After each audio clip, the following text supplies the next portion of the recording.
कांग्रेस के राष्ट्रीय अध्यक्ष मल्लिकार्जुन खड़गे के अध्यक्ष बनने के बाद हिमाचल विधानसभा चुनाव में पहली बार जनसभा हुई और शिमला ग्रामीण विधानसभा क्षेत्र में बनूटी में बुधवार को जनसभा का आयोजन किया गया, जिसमें अखिल भारतीय कांग्रेस कमेटी के राष्ट्रीय अध्यक्ष मल्लिकार्जुन खड़गे, छत्तीसगढ़ के मुख्यमंत्री भूपेश बघेल, राजीव शुक्ला समेत कई कांग्रेस नेता शामिल हुए। इस दौरान राष्ट्रीय अध्यक्ष बनने के बाद खड़गे की पहली चुनावी रैली है। इस दौरान मल्लिकार्जुन खड़गे ने क्या कुछ कहा, आइए हम आपको सुनाते हैं।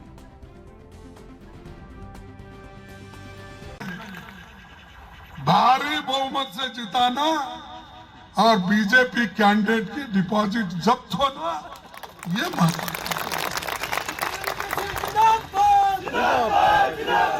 और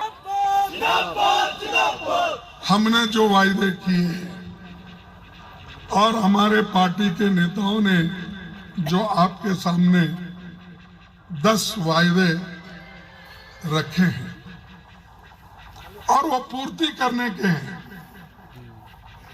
कि वो कोई असंभव नहीं है, सब संभव है। क्योंकि जब हमारी यूपीए सरकार थी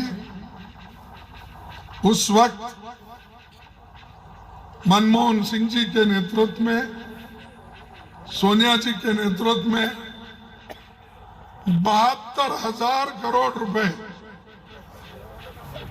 हमने किसानों का कर्जा माफ किया। यहां के किसानों का भी कर्जा माफ करने का हमने बीड़ा उठाया है, वो जरूर करके रहेंगे। रही बात पुरानी पेंशन स्कीम की, तो उसमें तो बहुत कुछ शुक्ला जी ने बताया, हमारे बघेल जी ने बताया। ये स्कीम हम पहला लागू करेंगे, ये वायदा हमारे पार्टी का है, हमारे सरकार का है, और जब भी हमको मौका मिलेगा पहला कार्यक्रम, पहला कदम यही उठाएंगे। प्रियंका गांधी जी भी बहुत से रैलियां करके आपसे मिले हैं, उन्होंने भी कहा है, और हमारे हर पार्टी के नेता ये 10 चीजों को आपके सामने रखा।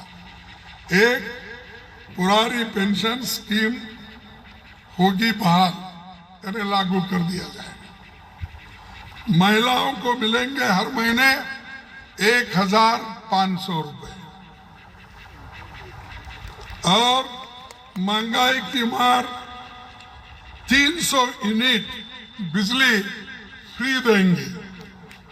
ये वायदे नहीं, ये जुमले नहीं है, जैसा कि मोदी साहब ने जुमला, शायद चंद बातें मेरे हिंदी और हिंदुस्तानी में होती है, इसीलिए ज्यादा हिंदुस्तानी में, जो खासकर पंडित जवाहरलाल नेहरू जी जो भाषण करते थे वो हिंदुस्तानी में होता था, तो वैसा ही मैं थोड़ा थोड़ा हिंदुस्तानी भाषा सीखा हूँ और आपके सामने यहाँ पर खड़ा इसलिए हुआ हूँ। मुझे